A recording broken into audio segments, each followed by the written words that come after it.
was a man who came to Rasulullah sallallahu alayhi wasallam, and he said, Ya Rasulullah, my father takes my money from me.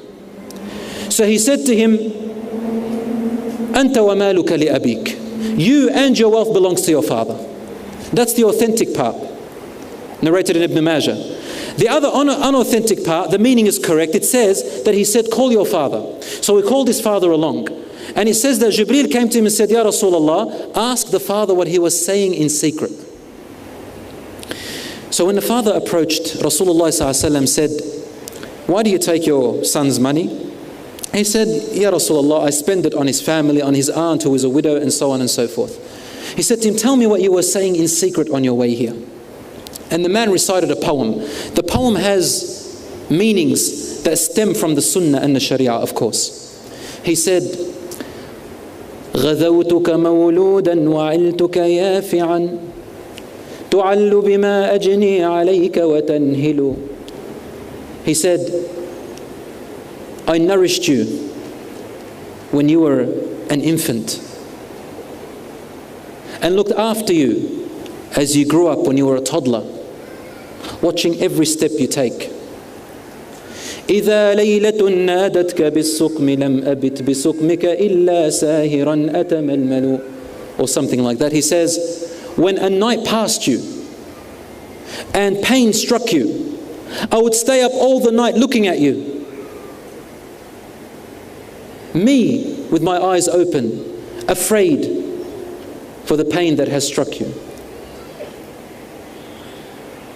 تخاف الردى نفسي عليك وإنما لتعلم أن الموت وقت مؤجل. He says, I used to fear the grain of sand or the particle in the air from entering your eye. And so I was very careful and overprotective. When I see that a pain was in you, I wish that it was in me instead of you.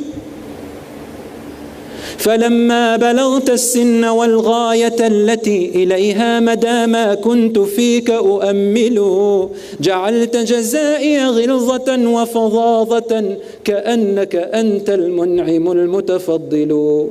He says, I looked forward to the day when you will grow up, the day when you will graduate, the day when you will get married, the day when I will see you become the man that I've always looked forward to, awaiting to see the work that I have strived for and sacrificed my life and time for. You gave me my reward, alhamdulillah. Finally, my reward from you was harshness and abuse and selfishness and miserliness. I wish that you would have at least treated me the way a person treats their neighbor. You know what a person does to their neighbor? Hi and bye. But you didn't even give me that. It says in the narration that Rasulullah ﷺ was affected and shook the knee of that man, saying to him, Anta wa maluka li abik. You and everything you own belongs to your father. Today we see sometimes couples, the husband and wife, they argue. One says, why do you give money to your father? Why do you give money to your mother? The man says, without my permission. The wife says, you don't even do that for me.